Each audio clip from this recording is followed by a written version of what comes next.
bueno, siendo consecuente con las medidas de prevención para evitar la transmisión del virus, me voy a retirar el tapabocas para que podamos escucharnos mejor. Ciertamente, el uso del tapabocas, el distanciamiento social, la desinfección de las áreas son medidas fundamentales para contener la transmisión del virus.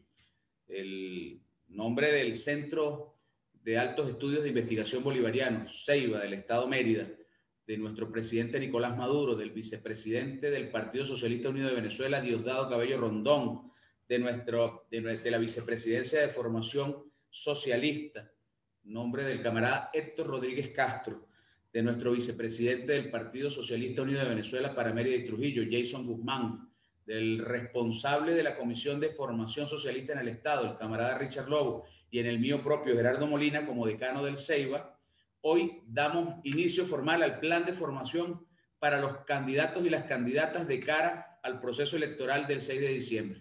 Este proceso de formación que tiene una importancia vital para el avance de la revolución, para la profundización de la revolución, en medio del bloqueo imperial más agresivo y criminal contra la patria de Bolívar y de Chávez.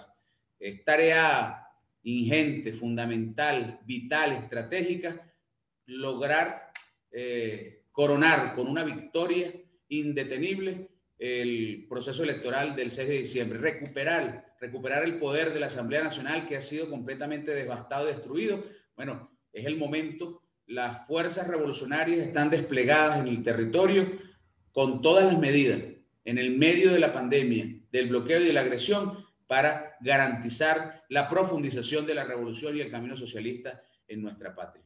El día de hoy arrancamos con este primer tema correspondiente a COVID y pandemia. Desarrollaremos aquí los enfoques desde la medicina crítica, desde el pensamiento social latinoamericano, desde la epidemiología, todo el enfoque que desde lo social vitalmente tiene y para la pandemia y el esfuerzo que el Estado ha hecho para ponernos al margen del concierto latinoamericano, que es francamente lamentable. Los países desarrollados han entrado en un bache sin precedentes y Venezuela pues se ha puesto al frente de una tarea y ha demostrado con resultados eficientes cuáles han sido las medidas que nos han permitido avanzar en este esfuerzo.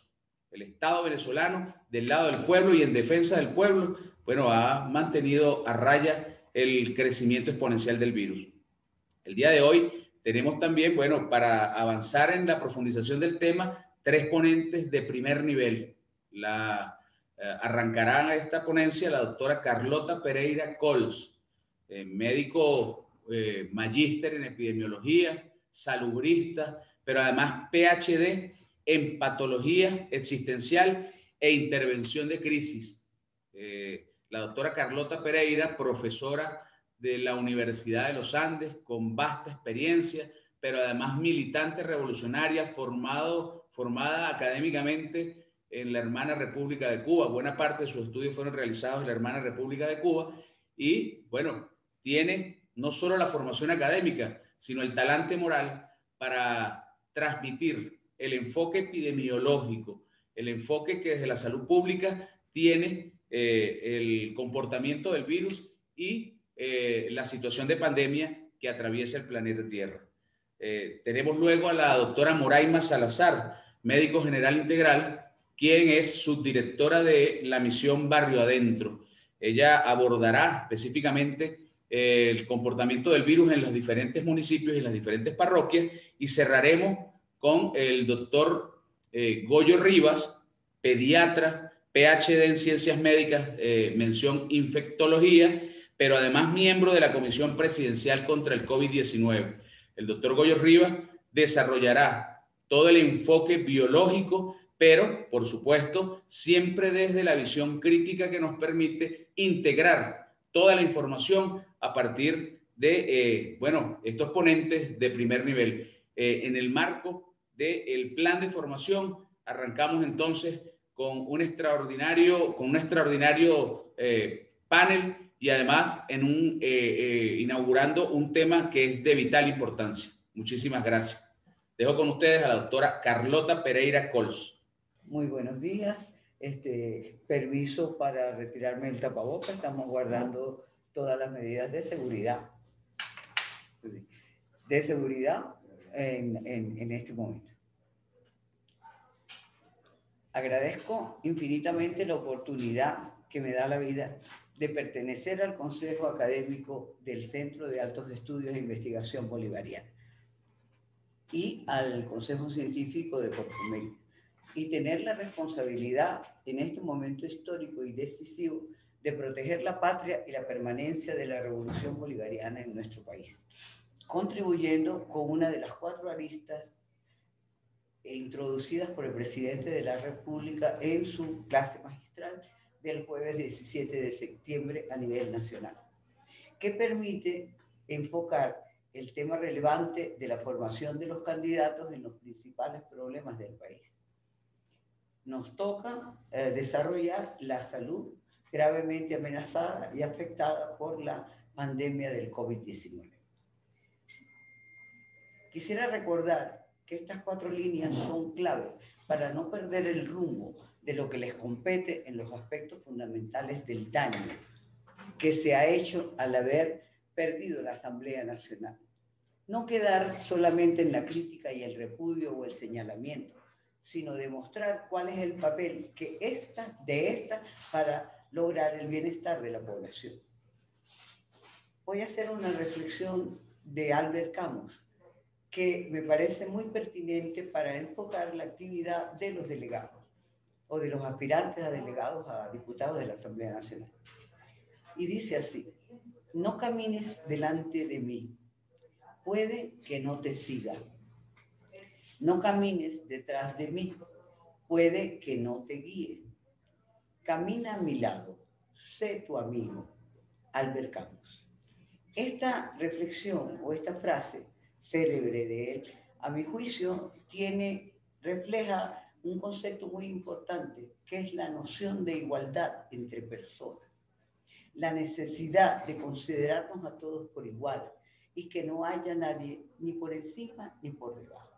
Es decir, una referencia directa a ese llamado que siempre nos hizo el comandante Chávez y nos reitera el comandante Maduro, de caminar al lado de la gente, no separarnos de la gente, sino caminar al lado, escuchándolos, oyendo todos sus clamores y todos sus reclamos, y conociendo de primera mano realmente las necesidades de la población. También quisiera recordar que el concepto de salud ha pasado por diferentes paradigmas durante todas las épocas. El último de ellos es el que se desarrolla a partir del año 2000, cuando se dice que la salud es un producto social. Y eso lo convierte en un problema multidisciplinario, inestructurado y demasiado complejo, porque tiene muchos factores que influyen sobre él. Esto lo llevó a estudiarse en la Organización Mundial de la Salud y crear una comisión para estudiar los famosos determinantes sociales de la salud.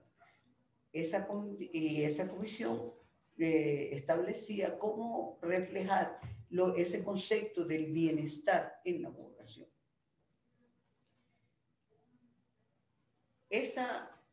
Se dice que para tener salud es necesario cumplir o tener cubiertos estos aspectos. Paz, en primer lugar. Será por eso que la defiende tanto el presidente Maduro. Renta, o sea, hay que tener un ingreso, también lo sostiene el sistema bolivariano. Una alimentación sana se hace a través de las misiones, por ejemplo, del suministro del clavo. Educación. La Constitución dice que es gratuita, universal y directa. Gratuita y directa.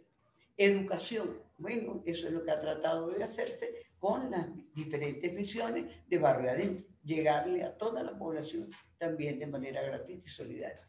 Vivienda. Trabajo. Recreación. Y un ecosistema estable.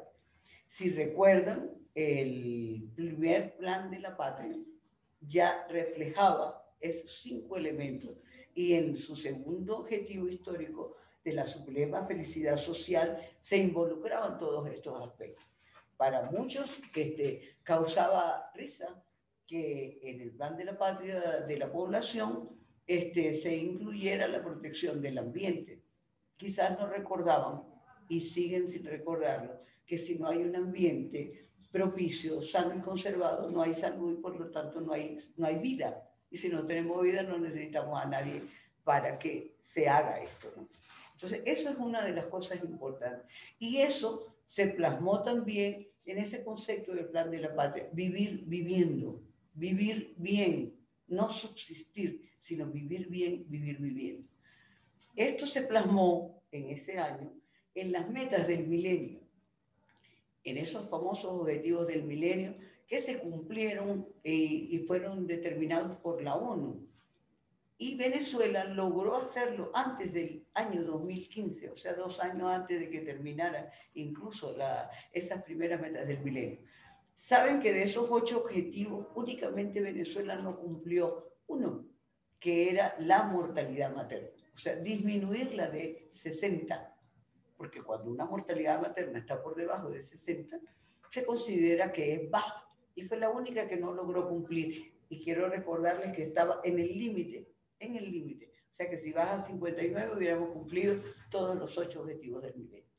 Eso se hizo y valió que el índice de desarrollo humano de Venezuela fuera alto. O sea, alcanzamos un nivel alto, reconocido por el Programa Nacional de las Naciones Unidas para el Desarrollo. Esos son elementos que quiero puntualizar. Actualmente, la pandemia que enfrentamos es la demostración perfecta del deterioro de la calidad de vida a partir del accionar de esta Asamblea Nacional del 2015. Y es la razón fundamental de que ustedes, candidatos o aspirantes a candidatos para diputados, se formen para que puedan ejercer la contraloría y la acción legislativa necesaria que permita rescatar el buen vivir que habíamos alcanzado.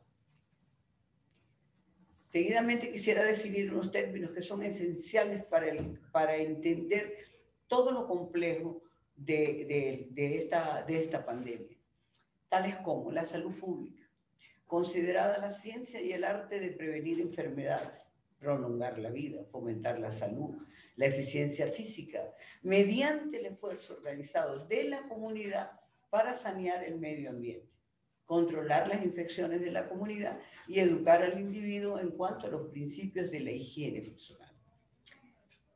¿Se les parece algo? ¿No creen que eso es parte del plan de lucha contra el COVID?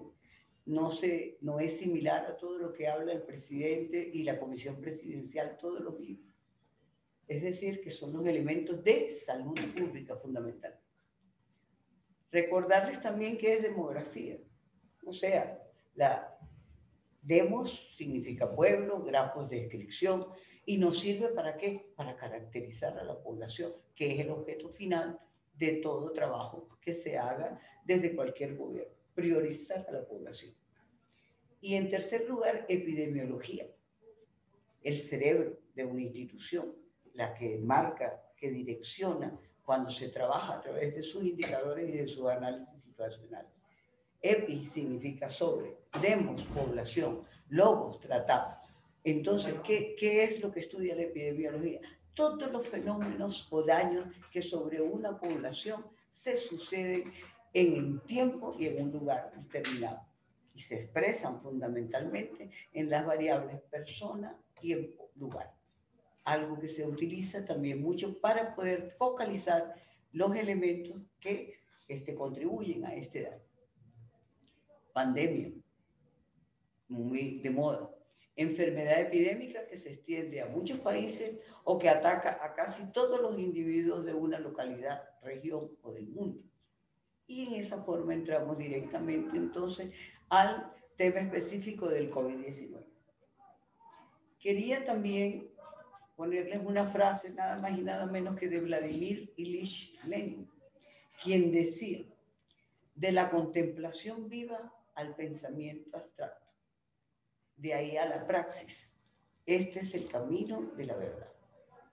Todos los que investigan, todos los que hacemos esos análisis situacionales, todos los que proyectamos en cómo se comportará una enfermedad determinada, sabemos que en esta frase simplemente se resumen las 4 etapas del método científico. Y es por eso que les hago referencia. Una, el acompañar a la gente, y otro, aplicar el método científico. Y en el caso de ustedes, es la observación y todo el producto de los trabajos de sus estudios técnicos y sociales, que para eso están apoyándolos en cada una de las instancias, podamos marcarles un poco cuál es el camino y qué es lo que tenemos que defender en esa Asamblea Nacional. En la propuesta de este abordaje, pues trabajamos el epidemiólogo Johnny Arandia y el licenciado Gerardo Molina, decano de CEIBA aquí en el Estado. Yo soy la vocera del comité, de la Comisión de Salud del Consejo Científico de Corpo Mérida, que asesora y apoya al protector del Estado y miembro del Consejo Académico del CEIBA, que me honro en pertenecer. ¿Qué es el COVID-19? Es una enfermedad producida por el SARS-CoV-2. Desde diciembre del 2019 aparece en el mundo y que necesitan estar adecuadamente informados en términos más o menos sencillos y comprensibles, de que se está frente a una entidad microscópica que replica información en las células que los albergan. Pero al no contar con organelas intracitoplasmáticas, no se puede definir como un organismo vivo. Pero ciertamente no puede verse a simple vista y esto lo califica como un virus. Thomas Helms habla de infravidas. Emmanuel Kocher habla de seres vivos que se alimentan de porciones de ADN, es decir, piratean las células de otros organismos y transmiten nuevas instrucciones para multiplicarse. Por lo tanto, no cabe duda, es nuevo, está luchando por mantenerse como especie en un lugar de la naturaleza y a quien encontró a todos los seres humanos sin distingo de clases económicas, sociales, religiosas, políticas, educacionales. Es decir, al 100% indefenso, susceptible, sin barreras, como su hogar para vivir, alimentarse, reproducirse. Y ese ser humano le proporciona puertas de entrada a este virus y de salida. Además, los vehículos por los cuales puede establecer la cadena de transmisión. Las gotas de saliva, secreciones, manos y aire expelido al toser, estornudar, y eso se complementa por la corriente de aire del entorno donde estamos. Se transmite a una persona, de una persona infestada a otra sana, que también le proporciona puertas de entrada para seguir cumpliendo ese ciclo vital de multiplicación que permite su desarrollo y su expansión exponencial. En este proceso de identificación, la Organización Mundial de la Salud decretó una emergencia internacional y la reconoció como pandemia desde el 11 de marzo del 2020. En Venezuela, el primer caso fue el 13 de marzo del 2020 en Viajero Internacional y ese caso primario correspondió al Estado Mérida. Un viajero internacional residente en el Estado, médico, que estudió en China, de descendencia china, y venía regresando de vacaciones. Inicia síntomas el 19 de febrero y es confirmado como COVID el 16 de marzo del 2020. Su evolución fue satisfactoria. Se debe considerar en Venezuela como una pandemia y como un problema de salud pública que afecta a toda su población, independientemente, repito, de su raza, de su color, de su ideología, de su estado de pobre o clase social. Por consiguiente, es un problema de Estado que requiere una atención prioritaria y debe disponer de las medidas de control de un cumplimiento estricto y obligatorio respaldadas por la norma legal vigente. Se plantea como un problema de salud pública porque tiene que tratarse entonces con un enfoque colectivo, analizado e investigado por una de sus principales herramientas de la salud pública, como es la epidemiología, entendida como una disciplina dinamizadora como una herramienta y una disciplina dinamizadora de la salud colectiva, y es una parte alternativa de la salud pública. Se entiende como poblacional porque es un conjunto unidimensional o una sumatoria de individuos. El colectivo implica un grupo humano que es social e históricamente determinado. ¿Qué establece la epidemiología? Que no al menos del 80% de la población venezolana, estimada en este momento a 31 millones de personas, debe ser objeto de atención, o sea, todo un reto, para poder lograr un impacto significativo, saludable y beneficioso, y lograr de este modo que la nación continúe normalmente con sus procesos de desarrollo social y económico pleno. Las investigaciones mundiales a nivel de epidemiología plantean que el 50%, si se infecta el 50% de la población, se reduciría de manera importante y significativa los contagios. La experiencia epidemiológica también señala que se seguirán presentando brotes epidémicos en ese 50% de la población que no ha sido afectada, porque sigue siendo susceptible y es no deseable.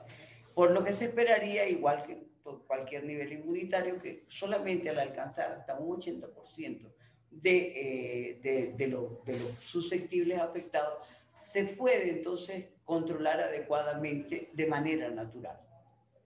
En este caso, no solo se presentarían casos aislados que serán fáciles de aislar, de controlar y de ponerles tratamiento o seguimiento sujetos a vigilancia epidemiológica. Esta situación se daría a largo plazo y sería el resultado de dejar que los acontecimientos evolucionen en forma natural.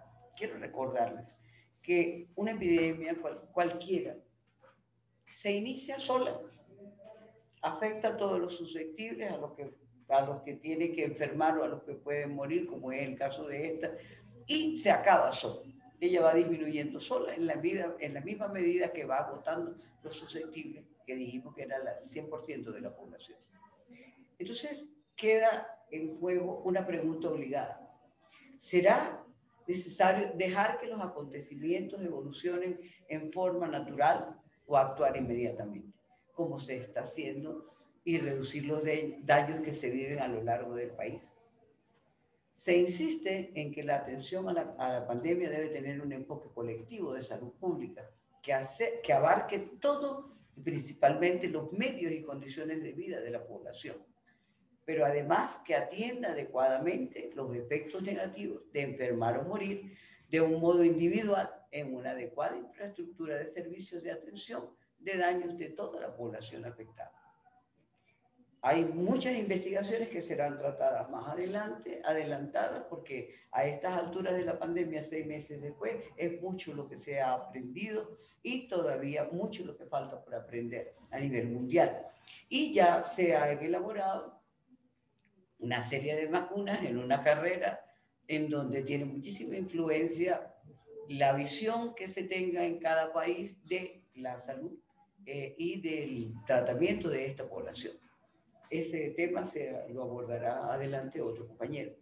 No se dispone en la actualidad de este recurso, sino de unas 4 conocidas o que están en fase ya de probar la efectividad sin daño de la vacuna y que tenga buena respuesta. Los mensajes de la pandemia es que el correlato del capitalismo conocido como neoliberalismo o la última versión del capitalismo ha quedado en evidencia, así lo señala Borón, y nos enfrentamos a un capitalismo pospandemia que nos obliga a alejarnos de un modelo de consumo insaciable del metabolismo voraz de la mercancía para construir un nuevo modelo de resistencia contrahegemónico, una nueva ética de los modos de vida, según Brecht. Es un momento estelar de los pueblos en rebeldía que no podemos dejar pasar. No nos encontrábamos en un mundo normal antes de la pandemia, como señala Boaventura de Sousa. Estábamos en un mundo desigual, explotador, excluyente, aniquilador del ecosistema, sin acceso a la salud y la alimentación como un derecho. A ese mundo en crisis el virus lo puso en emergencia y de allí en unos días a cuidados intensivos, para que sus gobiernos decidieran, como terapia extrema, salvar a la economía antes de que salvar al ser humano. Mujeres y hombres que fallecían sin despedirse. Su lógica histórica se puso una vez más a prueba. La pandemia vino a hacer y a evidenciar y desenmascarar las grandes falencias y la agresividad del sistema del mundo neoliberal. No es el COVID-19 un virus que nos afecta a todos por igual. Es una situación determinada por la condición de clase. No todos tenemos balcones para cantar, como se ha difundido en los medios de comunicación. Están los excluidos, los explotados, cuya cuarentena está mediada por la necesidad para garantizar sus condiciones de vida esenciales. Están los países sur-sur, agredidos y amenazados, sin acceso a fuentes de financiamiento internacional y sin masas monetarias y liquidez por bloqueo económico y financiero. En la forma de enfermar y morir no hay igualdad posible. Es una condición histórica. Patricios y plebeyos, señores y siervos, maestros y oficiales, en una palabra, opresores y oprimidos. Los que se enfrentaron siempre mantuvieron una lucha constante, velada unas veces, franca y abierta otras. Esta lucha se multiplica, se diversifica, se proyecta como un necesario escenario de total actualidad. Es la historia de todas las sociedades que han existido hasta nuestros días y esta no es una excepción. Estamos obligados a seguir de pie, luchando y resistiendo. La importancia de analizar entonces los indicadores de salud de manera secuencial en el transcurso del desarrollo de un evento o daño que afecte a grandes masas de población se basa en demostrar la transparencia y confiabilidad de un sistema de información que debe ser oportuno y verificable. En nuestro caso, ese sistema se denomina Sistema Unificado de Indicadores de Salud SUIS, del que dependerá la credibilidad del reporte mundial que nuestras autoridades deben realizar obligatoriamente cuando se refiere a una enfermedad infectocontagiosa como lo es el COVID-19 a la Organización Mundial de la Salud.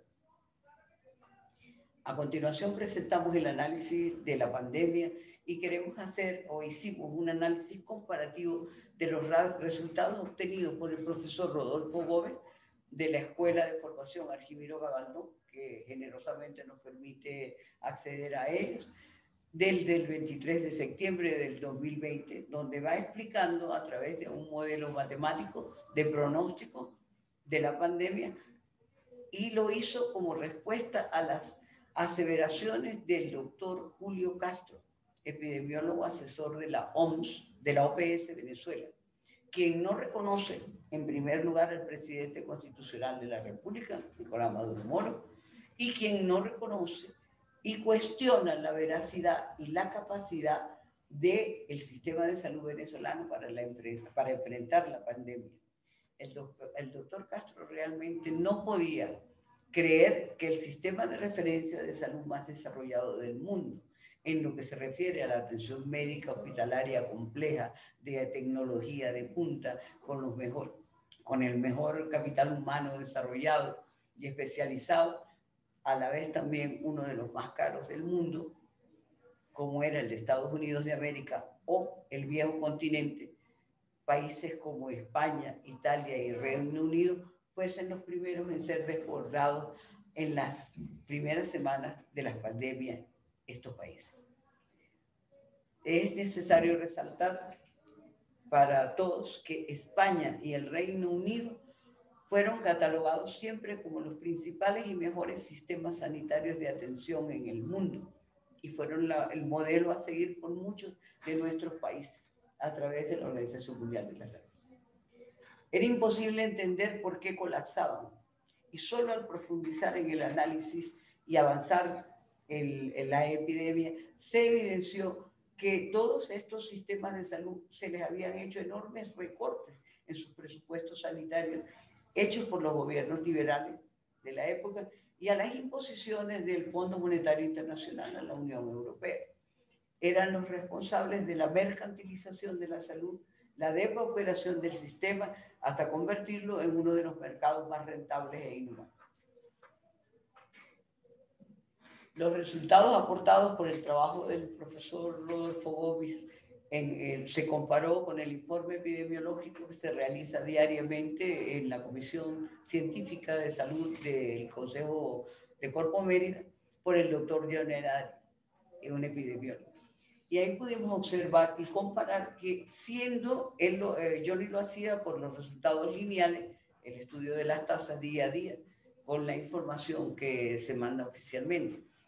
El profesor Gómez lo hacía también con ese diseño de dos curvas hipotéticas que se planteó en el crecimiento del análisis a partir del 1 de septiembre. La primera, se hicieron dos curvas, una exponencial y otra lineal, de crecimiento lineal. Y en el medio de ambas curvas se proyectó como hasta dónde debía llegar la epidemia a nivel del país, y en otro color se iba marcándose lo que se iba dando en cifras reales. En la primera etapa del crecimiento exponencial fue a una tasa de 2,12% diario, y la opción lineal fueron de 913 casos diarios.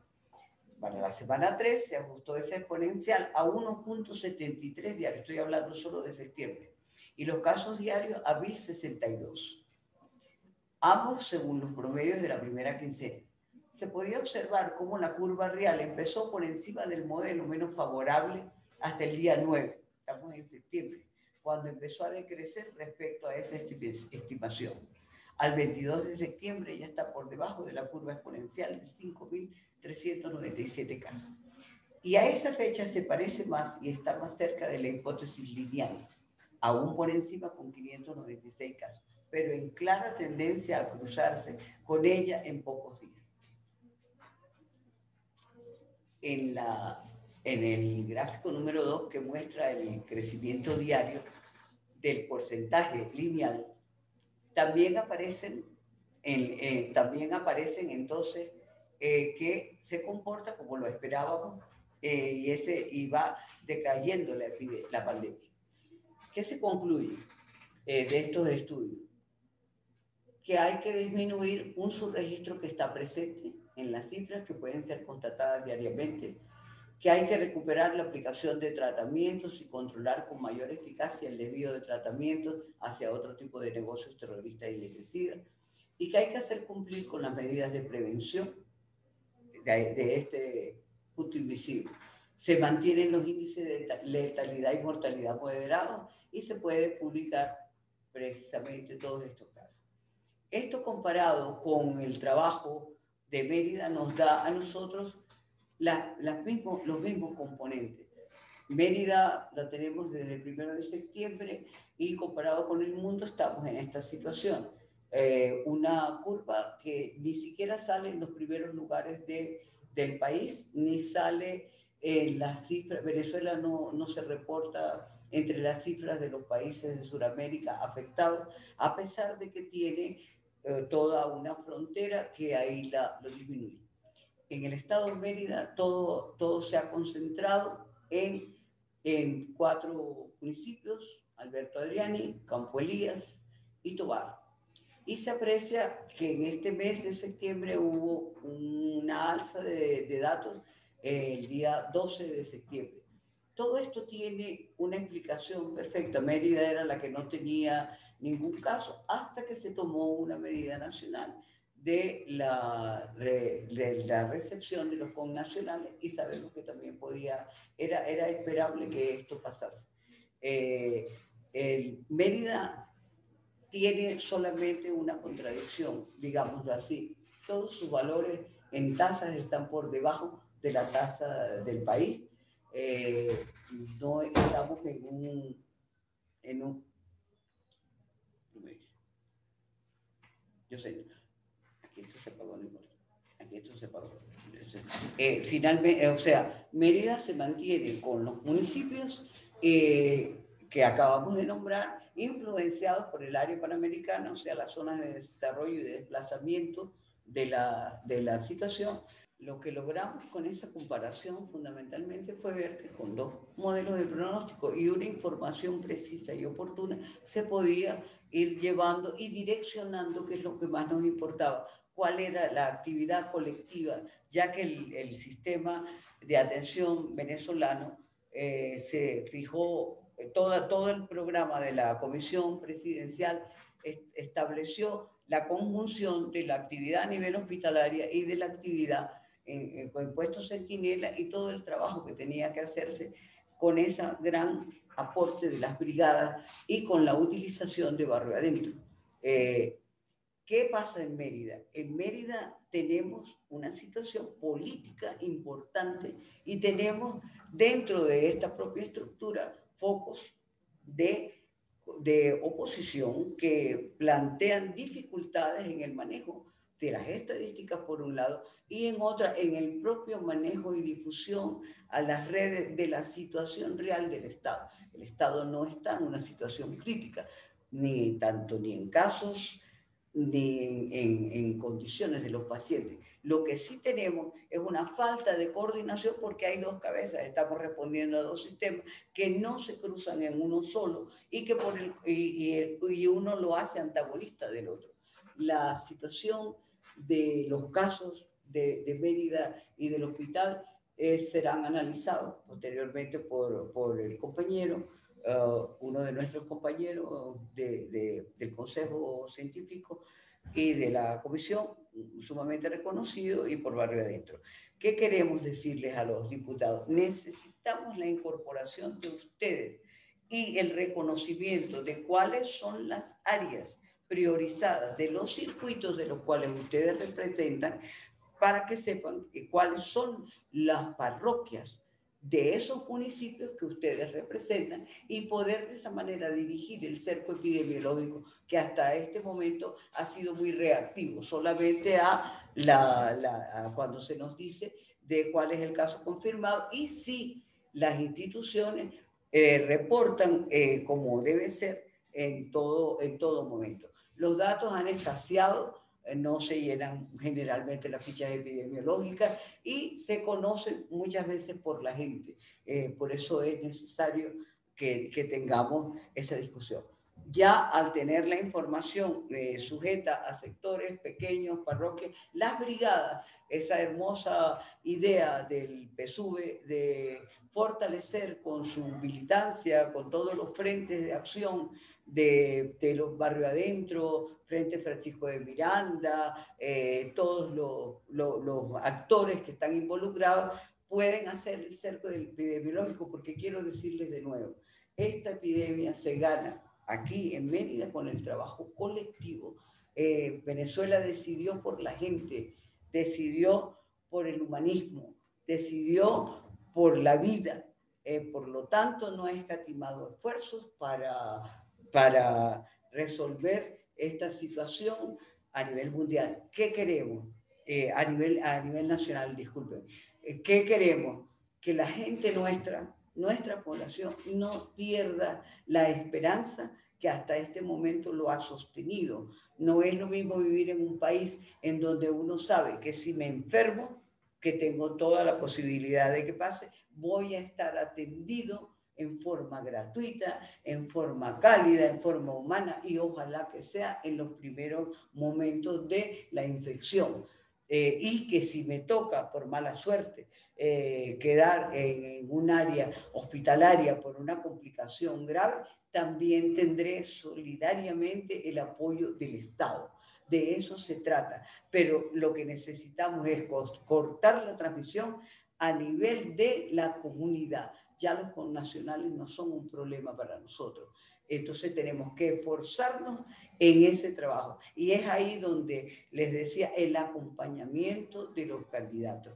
Y toda la propuesta de las brigadas y cómo funciona y cuál es esa participación comunitaria y esa protección es la que tenemos que darle a la salud mental de la población, a que no caiga en pánico, a que no sea manipulada por los medios de comunicación. Hay una guerra abierta completamente en generar ruido y malestar a la población. Y eso es uno de los enfoques principales que debe tener los delegados, los candidatos, perdón, a diputados a la Asamblea Nacional. Yo quisiera, hay muchas cosas por decir, pero la reflexión central está ahí. Es un problema de Estado, es un problema colectivo. Venezuela ha dado ejemplo al mundo de cuál ha sido su propuesta. Y entonces quería terminar con algo del comandante Hugo Chávez Frías. Cada día el mundo está más esperanzado con la revolución bolivariana. No podemos fallarle al mundo. De lo que pasa en Venezuela, del éxito de nuestra revolución, puede depender el futuro y la salvación de este planeta.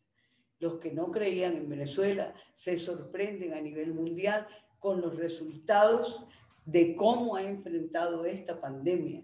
Y, repito, vamos a ganarla en muy poco tiempo. Y a ustedes les tocará en la nueva Asamblea Nacional, de la cual no tenemos ninguna duda, conocer, no es que se vuelvan expertos, como decía la camarada Silvia Flores, no es que todos se vuelvan expertos, no estamos formando ni médicos ni epidemiólogos, estamos formando a los actores que junto con la población van a hacer cumplir, van a legislar para que no se pierdan todos los avances. Recuerden que el buen vivir se caracterizó por las misiones y entonces el reforzamiento y el apoyo a todas y cada una de las misiones es uno de los trabajos fundamentales. Mantener la salud como lo que es un deber, un derecho del Estado venezolano. Todos los que nacen ahorita están protegidos y no lo saben. Y entonces por eso a veces no le dan la mayor importancia.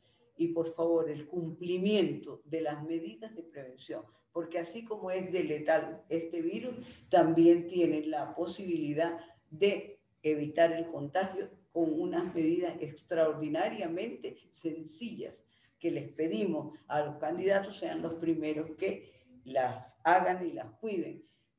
¿Por qué se enferman los chavistas? Porque están todo el tiempo en la calle apoyando a la población. Los necesitamos vivos, los necesitamos sanos, los necesitamos luchando. Muchísimas gracias.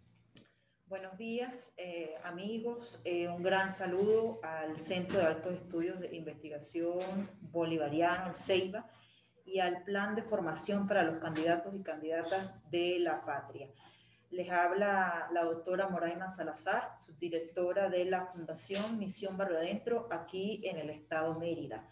Es un honor y un placer para mí formar parte de este plan de formación para ustedes, ya que es un trabajo articulado y unísono en sentido de todos los actores y las fuerzas vivas de nuestro gobierno nacional y pues rumbo a la asamblea, pues el sector salud y nosotros conjuntamente con la Misión Barrio Adentro debemos estar muy articulados. Inicio mi exposición continuando con la exposición que hizo la doctora Carlota en referente al COVID, ¿sí? Y algún marco teórico, pues les hago un marco teórico sobre, ¿verdad?, los casos y lo que es el COVID. Ella lo explicaba muy bien y los tiempos y el mecanismo de acción, el mecanismo de transmisión, ¿verdad? Nosotros ya a 6 meses de estar enfrentando esta pandemia, pues realmente hemos escuchado mucho sobre de su transmisión y su prevención sobre todo. Y precisamente en esa parte es que estamos nosotros más enfocados, en la parte de promoción y prevención para la que fuimos creados o iniciados nosotros los médicos integrales comunitarios. Paso con decir que soy médico general integral formada en la Universidad de Ciencias de la Salud y que estoy acá al frente de esta misión en el Estado y nos tocó pues vivir esta pandemia. En estos tiempos de paz, como decía nuestro presidente Chávez, cuando inicia Misión Barrio Adentro, la salud dejó de ser un privilegio de pocos para ser un beneficio de todos, parafraseando lo que nuestro comandante Chávez decía. Incluso pues todavía la Misión Barrio Adentro luchando contra este modelo capitalista de medicina que se instala o se instaló en nuestro país desde mucho tiempo. Nosotros, médicos integrales comunitarios, hemos dado la batalla y hemos estado en la calle, en las comunidades, desde el inicio de nuestra carrera. Y somos pues el liderazgo actual de estas acciones de salud comunitaria. Actualmente en nuestro estado Mérida pues está conformado por 18 ASIC. Estos son áreas de salud integral comunitarias, como lo expresa la Gaceta del 19 de enero del 2019, donde ya el Estado o el sistema de salud se rige por las áreas integrales comunitarias. Los 23 municipios están adosados a estos 18 ASIC, ya que se contemplan por la creación de los centros integrales de diagnóstico, los CDI. Aunados a estos, se crearon las 502 brigadas de salud comunitarias que al inicio de la pandemia y que se conforman todavía o que se integran o que se nutren con estas brigadas de prevención creadas por el presidente Nicolás Maduro hace unos días atrás, donde hace más insistencia en esta creación de brigadas con las fuerzas activas y vivas de la comunidad. Claro, respetando los protocolos de prevención, ¿sí? Sobre todo para evitar el contagio, ¿no? A estos camaradas, compatriotas que están ayudando o nutriendo estas brigadas de salud. Estas brigadas nacen en un sistema de abordaje casa a casa.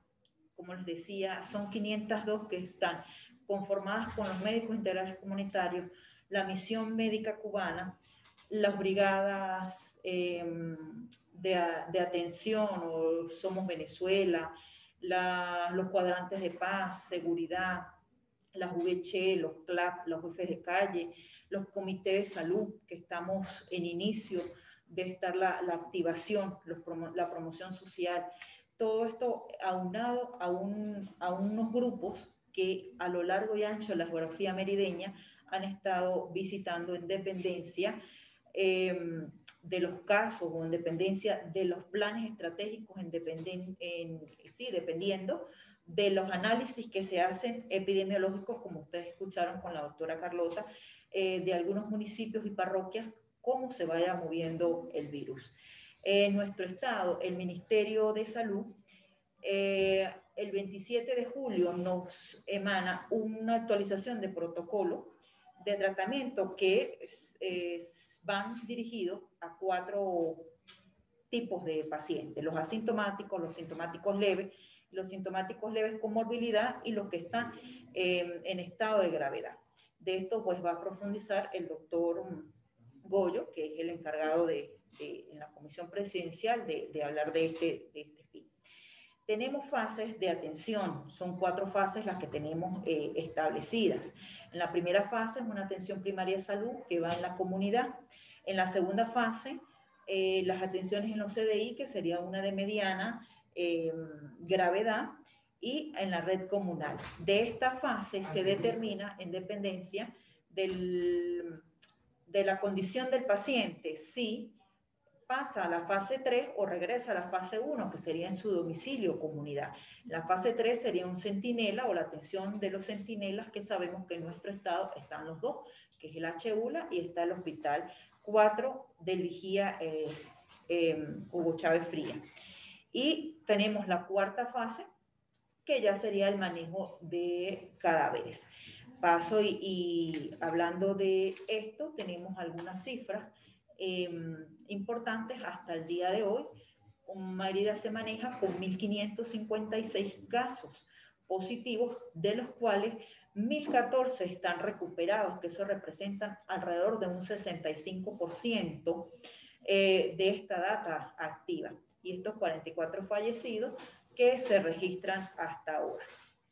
Tenemos un sistema patria, como ustedes lo saben, es una gran herramienta, siempre lo hemos dicho, que nos ayuda al equipo de salud con nuestro sistema patria, que es una gran herramienta para nosotros los equipos de salud y estas brigadas que anteriormente les mencioné, ya que nos lleva en tiempo y espacio a la realidad de algunos pacientes que quizás no acuden a algún centro de salud por alguna sintomatología leve o que simplemente se registran porque, bueno, están en este sistema beneficiados, ¿verdad?, por nuestro gobierno nacional y que brindando no solamente el apoyo económico que puede venir por este sistema, sino también el apoyo en salud, el apoyo integral, que es lo que quiere nuestro presidente Nicolás Maduro y como lo viene con toda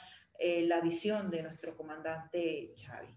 De este sistema les puedo hablar que tenemos 3 encuestas, ya en la tercera encuesta tenemos actualmente registrados 2.405 compatriotas que han respondido a estos cuestionarios y que han indicado que tienen alguna sintomatología o alguna comorbilidad o algún problema de salud que el equipo pueda ir a visitar.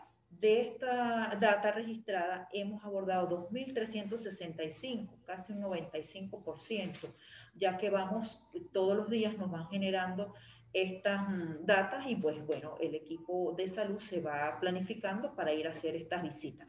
Aquí en esta parte nos ayuda mucho la Misión Médica Cubana, que es la que se encuentra el 80% a cargo de esto, ya que el otro por ciento está haciendo el pesquisaje contra otras enfermedades y bueno, buscando estos casos en la comuna. De las pruebas rápidas, nosotros también manejamos tanto las pruebas rápidas como las pruebas moleculares. Tenemos registrados hasta la fecha 58.472 pruebas rápidas, que son las PDR. Ellas se manejan o se diligencian en dependencia de la sintomatología o del cerco epidemiológico. Recordemos que, bueno, nuestro estado Mérida ha sido beneficiado en varias oportunidades, sin embargo, por la geografía y porque tenemos que hacer puente aéreo en diferentes momentos, no tenemos un laboratorio, que es una de nuestras debilidades aquí en el estado, para la prueba molecular, pues se nos retrasan un poco los resultados. Sin embargo, pues estamos haciendo las gestiones para poder institucionalizar o si crear algún laboratorio que nos pueda descentralizar un poco estos resultados para la zona andina, ya que en prueba molecular llevamos 10.105 PCR realizadas y pues tenemos alrededor de más o menos 1.500 de los que estamos esperando resultados, pero bueno, algunos son incluso también porque están en otros estados y hay se hace un poquito engorroso esa parte por la lejanía de nuestro estado a la parte central. Sin embargo, de estas PCR, bueno, tenemos los 1.556 confirmados y 6.599 negativos, que esos son los resultados que hemos recibido por el Instituto Nacional de Higiene o del IBI también. Entre las actividades o la planificación o las estrategias de trabajo, sí, para nosotros seguir en esta atención durante esta pandemia, es la activación de los comités de salud.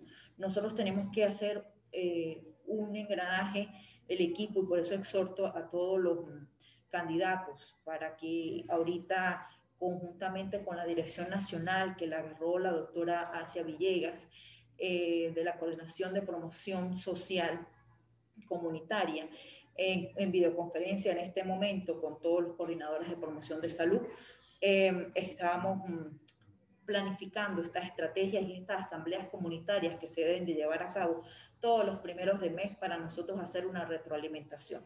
Entonces, ahí nuestra misión necesita integrar el trabajo de ustedes en estas asambleas para que se fortalezcan y se nutran de estas fuerzas vivas. Por supuesto, manteniendo todas las medidas de seguridad emanadas protocolares.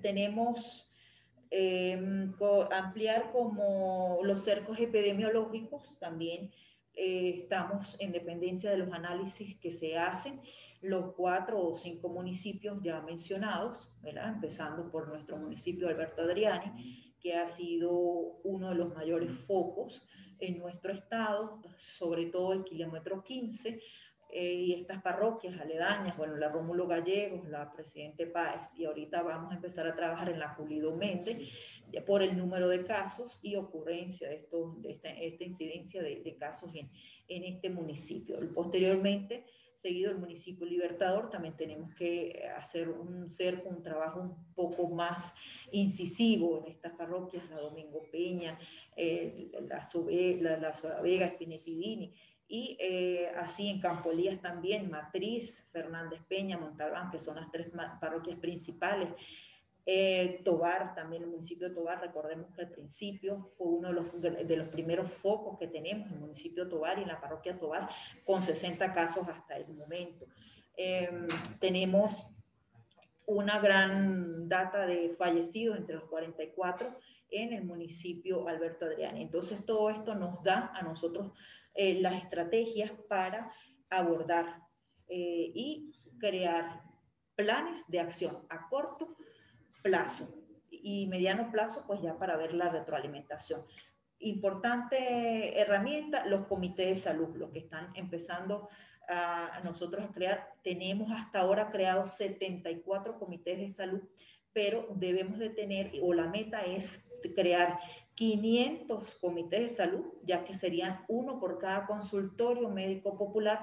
Paso y digo la estadística de estos consultorios. En el estado tenemos 542 consultorios, de los cuales 303 son pertenecientes a la red Barrio Adentro y 239 a la red comunal Dirección de Salud del Estado Corposalud, conjunto con la administración de algunos centros especializados o ambulatorios especializados, como el Centro Materno, que son de administración de ellos. Sin embargo, es un sistema único de salud, eso es lo que perseguimos, incluso con el Congreso anteriormente, el año pasado, que pedimos que se haga un solo sistema de salud, y estamos luchando para eso y en el trabajo.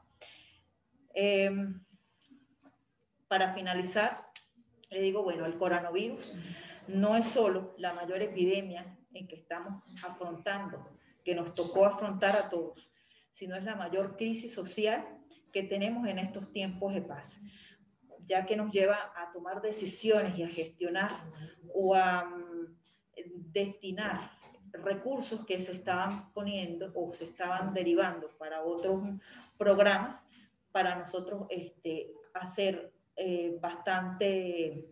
fortalecer nuestro sistema de salud, como la construcción de quirófanos u otros centros de salud. Sin embargo, todos estos recursos, pues bueno, han sido mermados y están siendo canalizados para enfrentar nuestra pandemia. Frente a un bloqueo criminal, que bueno, el sector salud no se escapa de esto, y que nos pega a todos, y más que de los números, yo les puedo decir que detrás de todos los números que nosotros vemos en las estadísticas y todo lo que vamos analizando, bueno, hay una gran población, un pueblo que está con las esperanzas puestas, primero en ganar la asamblea, en regresar a la asamblea, recuperarla, recuperar el concepto o mantener el concepto de una medicina comunitaria para lo que fuimos formados. Barrio Adentro está en la calle conjuntamente con Misión Médica Cubana, que son los aliados de nosotros en el país, inmunizando, pesquisando, atendiendo los casos COVID, no COVID, estamos atendiendo casos de malaria en toda la zona panamericana, dengue, estamos con la ruta materna, la atención a los discapacitados con el movimiento Paz y Vida, la misión José Gregorio Hernández, estamos con los compañeros de misión Sonrisa, con los compañeros de misión Milagro, que estamos haciendo convenios ahorita para iniciar estas operaciones, que son más de 2.000 que tenemos en lista, y a ver si se puede estos compañeros pues darles este beneficio de salud. Hay una sinergia entre todas las misiones e instituciones para transformar y para seguir llevándole la salud al pueblo, garantizar el derecho innato de todos nuestros ciudadanos. Más que los números representan, pues hay todo un pueblo, como les dije, para nosotros seguir dándole la salud y hacer un gran equipo. Es la hora y el momento para trabajar por los 18 así, los 23 municipios y todas nuestras parroquias. Aquí está el equipo de Barrio Adentro, nuestros médicos integrales comunitarios, la misión médica cubana, que está prestos para hacer el gran equipo con ustedes candidatos y apoyarnos para enfrentar y seguir enfrentando la pandemia, porque cada día lo que ya al inicio, y lo van a ver con el doctor Goyo, con la cuestión del tratamiento, lo que al inicio quizás servía, ahora de repente ya no sirve, o de repente ya pasa a un segundo plano, o fortalece otros protocolos. Entonces es mejor estar siempre a la vanguardia, y eso lo podemos hacer, como decía la doctora Carlota, ganar la pandemia es en la calle, no en los hospitales, en la calle, y tratar la prevención y la promoción, porque esa es la única vacuna hasta ahora que tenemos, promoción de salud. Después de oír la extraordinaria presentación de la doctora Carlota Pereira, obviamente no voy a repetir cosas excelentemente dichas en su alocución sobre lo que es la simbiosis de un problema biológico y un problema social enmarcado dentro del contexto de la evolución de la pandemia en Venezuela. Voy a referirme de manera puntual a algunos aspectos que previamente no se han tocado.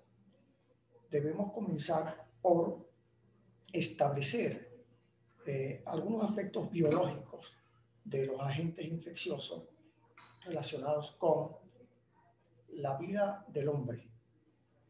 El instinto para conservar la vida es la fuerza más poderosa de la existencia. Supera al reproductor y al de adquirir poder o conocimiento.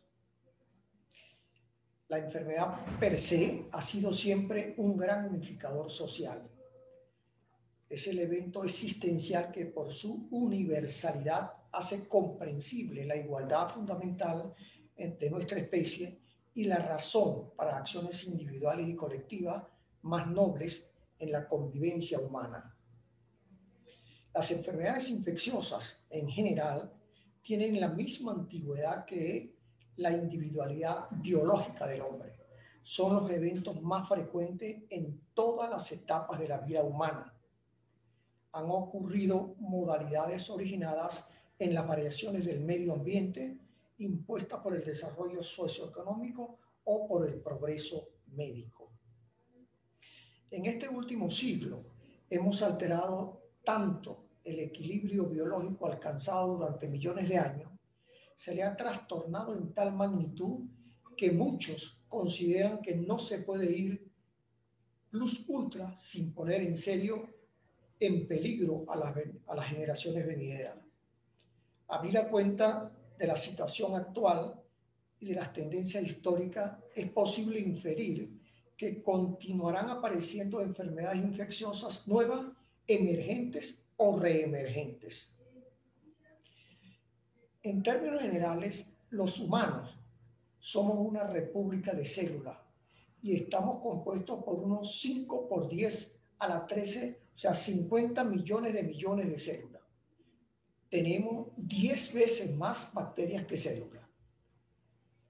Este hecho es de fundamental importancia para entender que dentro del enfoque del manejo biológico de la afección por el virus, se requiere hacer un pacto. Ese pacto tiene que ver con el modo de mejorar el tratamiento sin traer consecuencias futuras para la existencia del hombre sobre el planeta. Las enfermedades infecciosas contribuyen con unos 15 millones de muertes en la Tierra anualmente. Aproximadamente el 25% de los fallecidos obedece a problemas infecciosos. Se llama emergente una enfermedad aquella que aparece o es reconocida en una población por primera vez, o que puede haber existido previamente, pero está aumentando muy rápidamente su incidencia en un área geográfica determinada.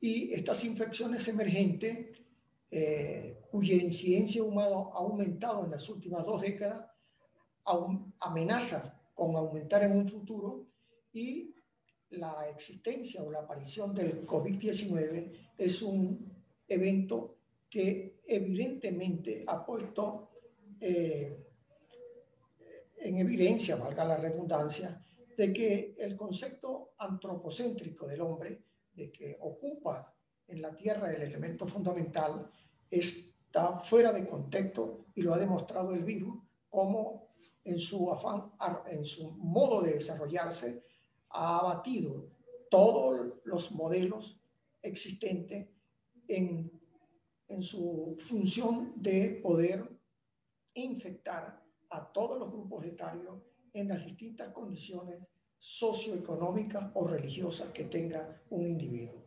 La doctora Carlota definió en forma importante lo que era una pandemia.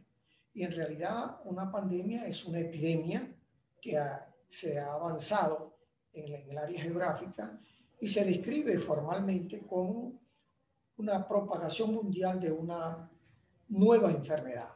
Y la epidemia es el aumento importante en un territorio y en un momento determinado del número de personas afectadas por una enfermedad infecciosa. Visto así, el COVID-19 y la política o los candidatos a ocupar la Asamblea Nacional, estimo que hay 3 elementos importantísimos que tienen que tomarse en consideración para los candidatos. 1, el reconocimiento del COVID-19 dentro del proceso electoral.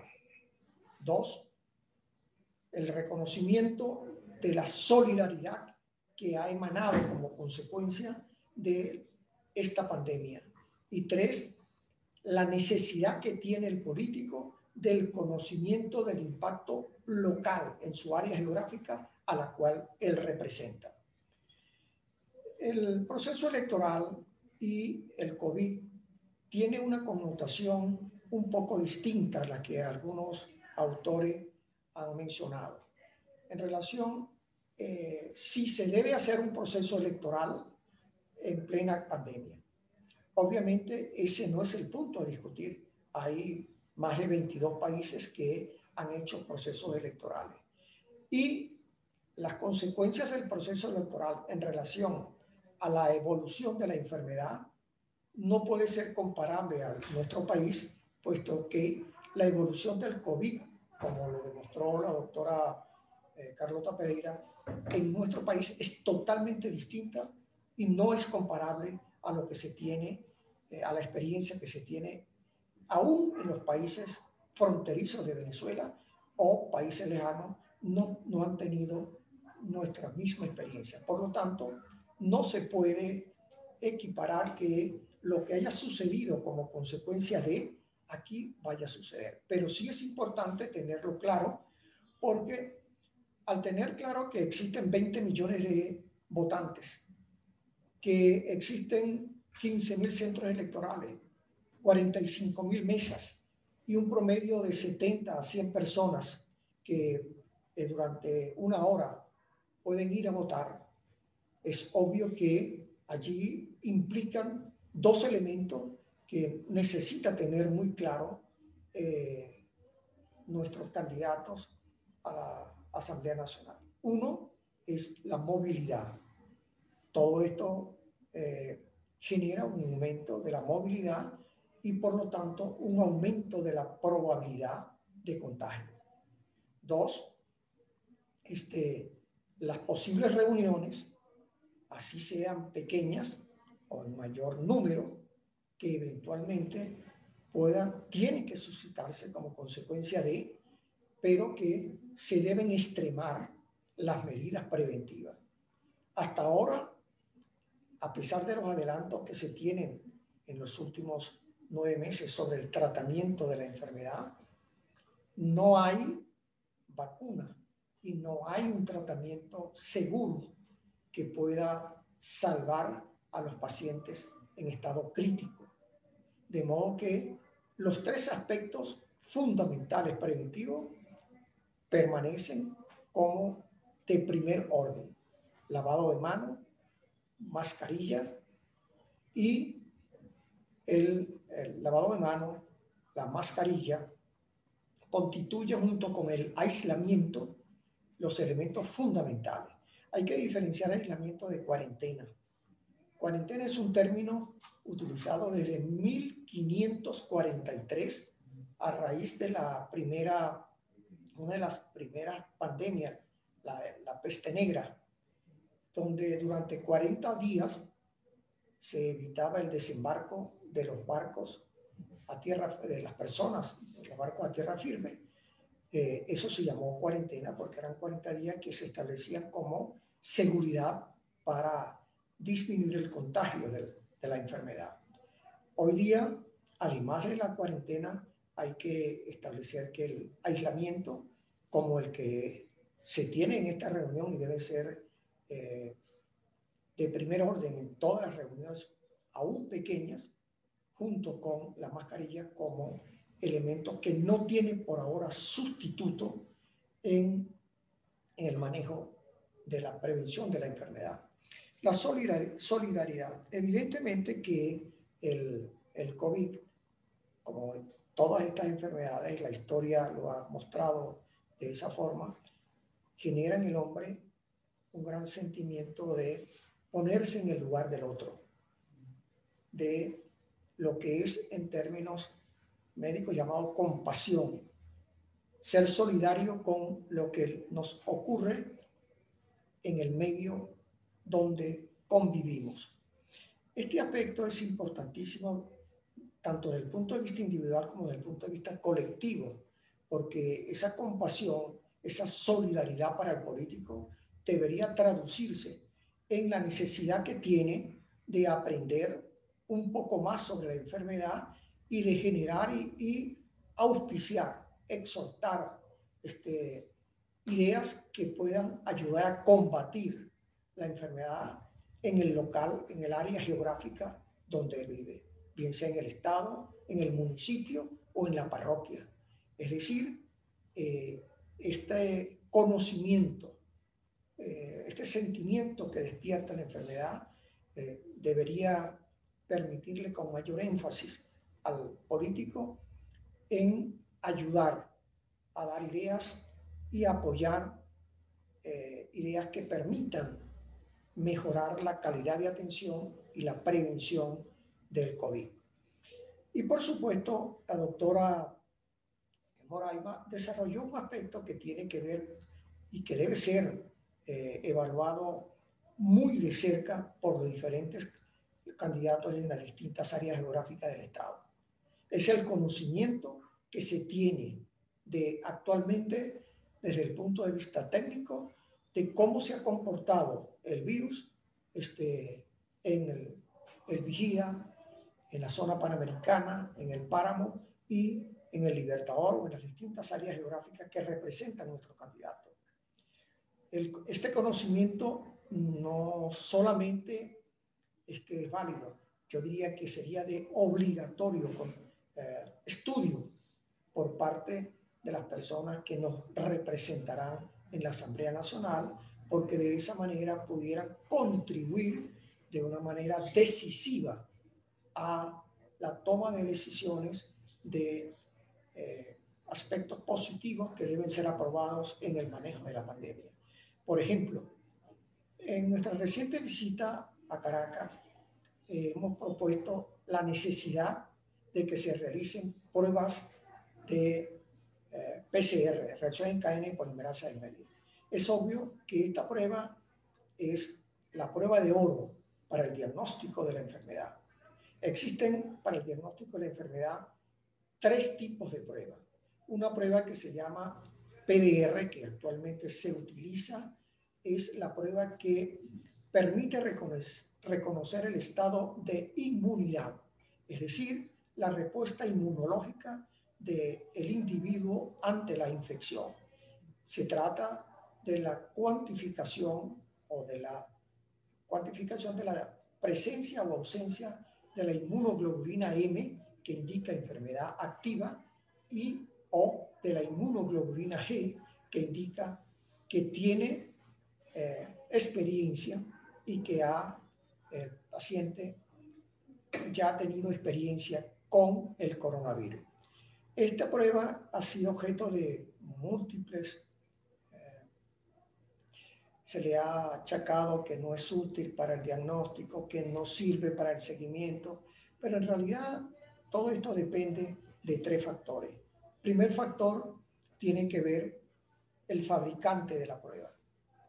La sensibilidad de la prueba en los distintos fabricantes varía. 2, del momento en que se le hace al huésped la prueba. Es obvio que nosotros al momento que hacemos la prueba no tenemos la fecha exacta en la cual el individuo pudo haber contactado con el virus. No hay manera que usted pueda decir con absoluta y total certeza usted lo hizo el día 5 o 6 días antes de que yo le estoy haciendo la prueba. Eso no es posible. Y el tercer elemento que tiene que ver con esto es, por supuesto, la cantidad, la cuantificación de los niveles séricos presentes en el individuo que sean susceptibles de ser captados por la prueba en cuestión. Pero definitivamente esta prueba usada en Venezuela y usada en diferentes lugares del mundo, en todos los lugares del mundo, tiene un lugar, tiene una utilidad. Es tanto así que el estudio de la seroprevalencia, que es el conocimiento del estado de inmunidad de un área determinada, permitirá reconocer cuántas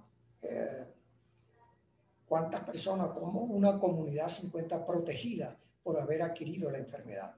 En nuestro medio, después de haber visto aproximadamente unas 4.000 pruebas hechas en el estado, nosotros no llegamos al 2% de seroprevalencia. Es una seroprevalencia extremadamente baja. Se requiere para una inmunidad llamada inmunidad de rebaño de que se tenga un número superior al 70% de positividad para reconocer que esa población está inmune, está protegida contra el virus. Asimismo, la otra prueba que se realiza con la finalidad de hacer el diagnóstico y se conceptualiza hoy en día como la prueba de oro, tiene también algunos elementos que solamente pueden ser evaluados por los expertos, es la PCR, la reacción en cadena de polimerasa. Es la detección del coronavirus a través del hisopado nasofaríngeo. Esta prueba tiene algunas debilidades para nosotros. Se aumentan porque hay que enviar la muestra a Caracas. Entre el momento de envío, el momento de realización de la prueba y de regresar la respuesta es bastante largo. Esto dificulta totalmente la toma de decisiones sobre el manejo de los casos, el caso índice. Y es obvio que tenemos que manejarnos fundamentalmente con un elemento clínico y esperar la prueba. Tiene este defecto, además de que en algunas circunstancias, como he dicho, se requiere que un experto, cuando la prueba es positiva, después del 7º día, 14º o 21 días, y saliese positiva, requiere que este elemento sea manejado por personas especialistas en el área. Quizás ahora se anuncia una prueba extremadamente útil, que es la detección de antígenos en suero. Esta prueba es muchísimo más fácil de realizar, el tiempo en que da la respuesta es muy breve y permitirá la toma de decisiones rápidamente. Esta prueba aún no la tenemos, pero se prevé, de acuerdo a las manifestaciones científicas en el mundo, que ya hay áreas donde se han puesto, se han usado como medida para el manejo del COVID.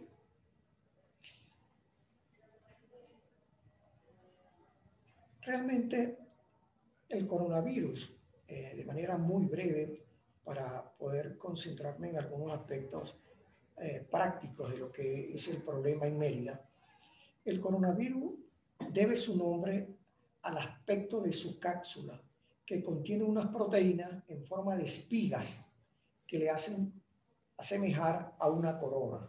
Por eso se llama coronavirus. Esto constituye un grupo de virus capaces de infectar a un gran número de mamíferos y de aves. Y en humanos son capaces de producir resfriado común en un 15 al 30% de los humanos. El coronavirus existe desde 1935-36, se descubrió en pollos y ya desde la década del 60 se hace su descubrimiento en humanos y aparecen en la historia de esta familia 3 eventos importantes. 2000-2001, el SARS-1, 2012, el virus aparecido, el MERS, y recientemente, en diciembre del 2019, el coronavirus aparecido en China. En realidad, no, desde el punto de vista médico, no es la razón de esta conversación, pero lo que importa de manera muy gruesa es que el 80% de los pacientes que se contagian con coronavirus son asintomáticos. El 20% padecen la enfermedad. De ese 20% que padece la enfermedad, el 98% son adultos y el 2% son niños. Pero el tiempo desde que aparece el coronavirus hasta hoy nos ha enseñado algunos aspectos que desconocíamos del virus. Entre ellos, en el caso de los niños, el 90% de los niños también sufren la enfermedad de manera asintomática. Y aún los pacientes que sufren la enfermedad y que logran salir de la enfermedad, sufren 3 a 4 semanas después de haber sufrido la fase aguda del coronavirus, un nuevo síndrome que ha aparecido, que se llama síndrome inflamatorio multisistémico. Esto no lo conocíamos. No conocíamos que los niños, después de a los 2 meses, después de haber padecido el contagio, la enfermedad por coronavirus, pudieran presentar este síndrome. Este síndrome es extremadamente grave y compromete de manera importantísima la vida de los niños. Este síndrome tiene algunas características importantísimas que deben ser conocidas de manera general. En primer lugar, que se describe en personas de 0 a 19 años. Luego, que tiene un parecido con una enfermedad descrita ya hace más de 50 años, que es el síndrome de Kawasaki. El síndrome de Kawasaki es una enfermedad que le hemos visto fundamentalmente, por no decir exclusivamente, en niños, en las cuales los pediatras tenemos alguna experiencia en Venezuela. En particular en Mérida, en los últimos 5 años tenemos más de 52 casos de enfermedad de Kawasaki. Esta enfermedad se caracteriza básicamente por producir gravísimas lesiones cardíacas, dilatación y aneurisma de las coronarias que condicionan la muerte.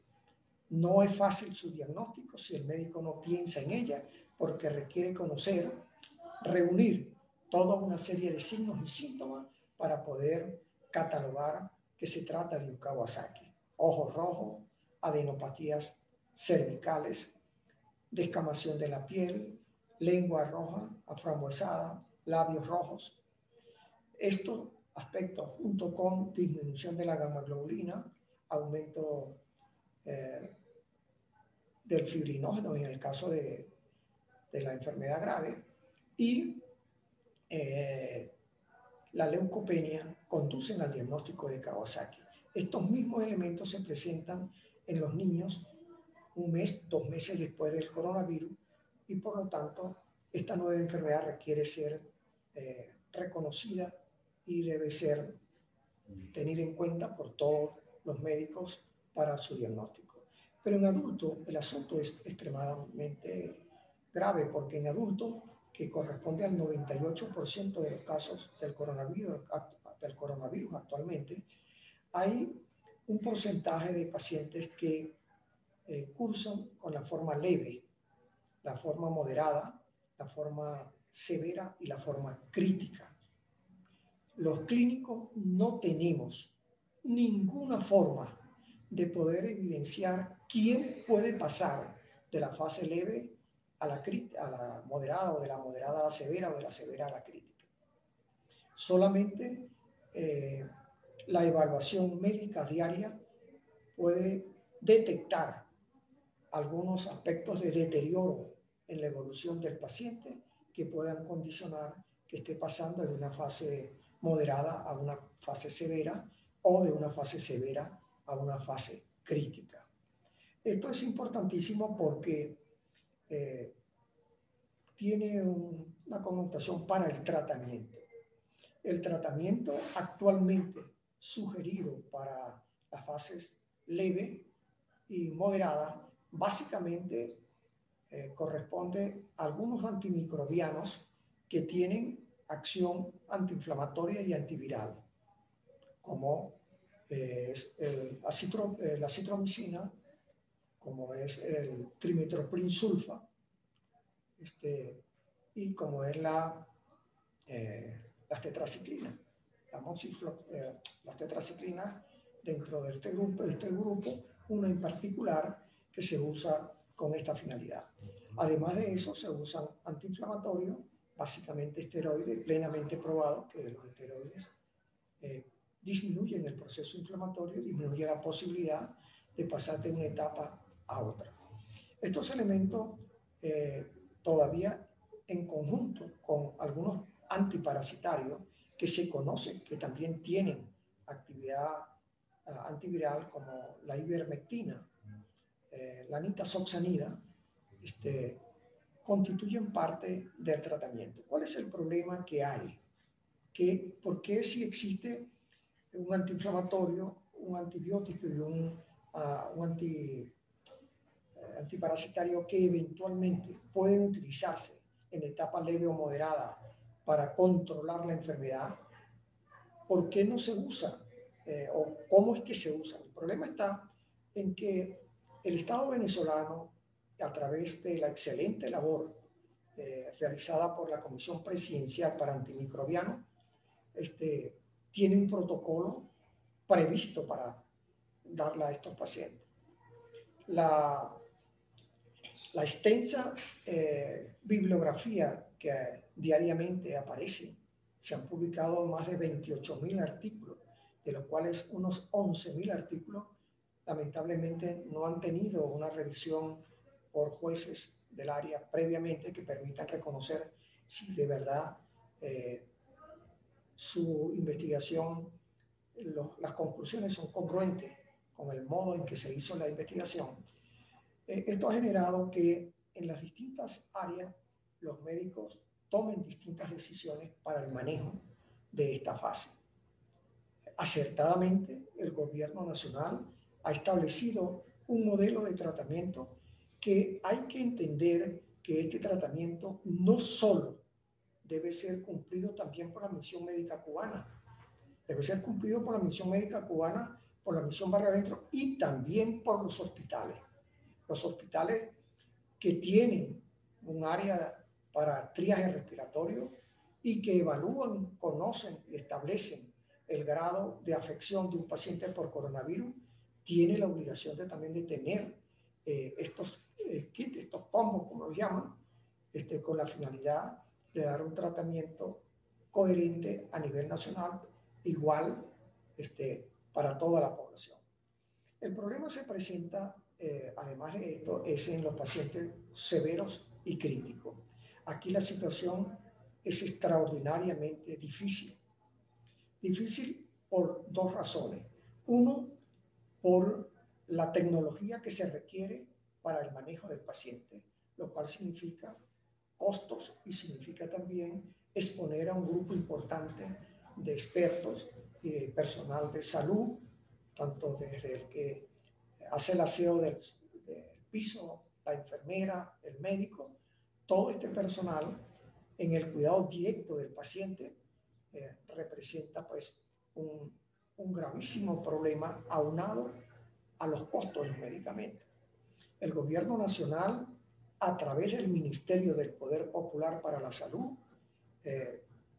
pone a disposición o ha enviado a nuestro estado el medicamento de elección, reconocido en el mundo como uno de los mejores medicamentos antivirales. El tratamiento para la etapa crítica y la etapa severa de la enfermedad requiere de tres aspectos: el antiviral, el antiinflamatorio y unos anticuerpos monoclonales para controlar la hiperinflamación. El país garantiza el medicamento más importante, que es el Remdesivir.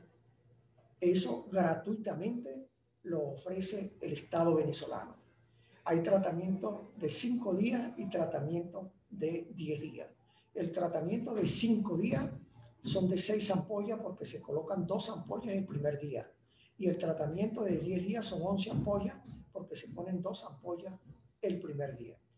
¿Cuál es el problema que se ha suscitado por el uso del medicamento? El problema es que nadie puede prever quién eventualmente va a tener mañana coronavirus. Y por ende, esa persona no aparece entre los que se le ha ofrecido el medicamento. El ministerio envía con nombre y apellido y cédula de identidad a cada estado, de acuerdo a lo que soliciten los hospitales centinela, los envía al estado correspondiente. Debo informar que en Mérida la solicitud de Remdesivir no se hace a través de ningún medio distinto que no sea a través de la dirección del Hospital Universitario de los Andes, que es la doctora Indira Briceño. Ella es la que solicita el medicamento a nivel del ministerio y, por supuesto, para solicitarlo tiene la necesidad de que el paciente esté hospitalizado en el Hospital Centinela y que reúna las condiciones que requiere el medicamento. Una vez que lo tiene el ministerio lo envía a la Autoridad Única de Salud, representada por el doctor Ramón Nieves, quien no hay ningún tiempo entre el momento de entrega en Mérida al doctor Ramón Nieves y el momento de entrega al hospital, porque hemos decidido que en el momento en que llega a las oficinas del Seguro Social coincida con el momento en que algún representante del hospital universitario vaya a buscarlo, de modo que no haya retraso en la utilización del medicamento.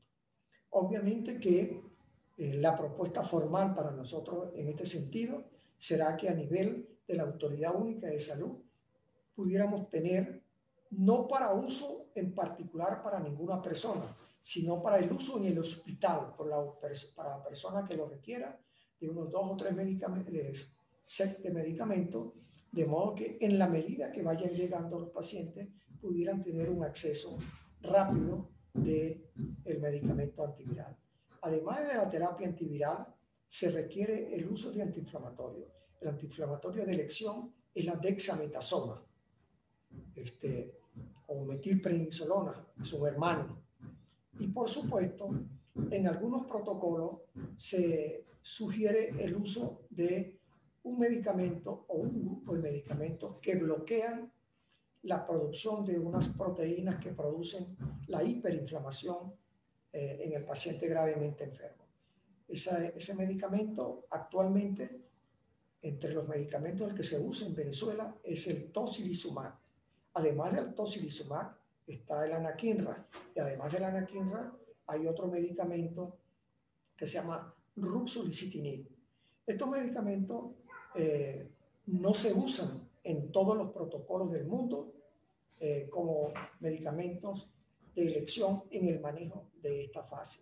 Nosotros, particularmente mi persona, como infectólogo que manejo casos de coronavirus, creo que este medicamento en conjunto con el remdesivir y el esteroide y la gammaglobulina representan los medicamentos de primera elección para el manejo del paciente COVID. ¿Hay otras terapias? Sí, hay otras terapias. Hay otras terapias. El problema de las terapias alternativas, que evidentemente hay muy buenos estudios en China, sobre todo el uso herbolario para el manejo de las terapias, para el manejo de estos problemas, pues tienen algunas dificultades para su evaluación en relación al método científico utilizado para su validación. Por eso es muy frecuente las críticas que se hacen al uso de algunos medicamentos o algunas alternativas distintas a estas que hemos comentado. Finalmente, sobre vacunas. Evidentemente, el desarrollo de por lo menos más de 21 grupos trabajando sobre las vacunas ha determinado que en las últimas 3 semanas 2 de esos grupos han sido, se ha prohibido mantener la investigación porque se ha detectado que producen reacciones colaterales severas.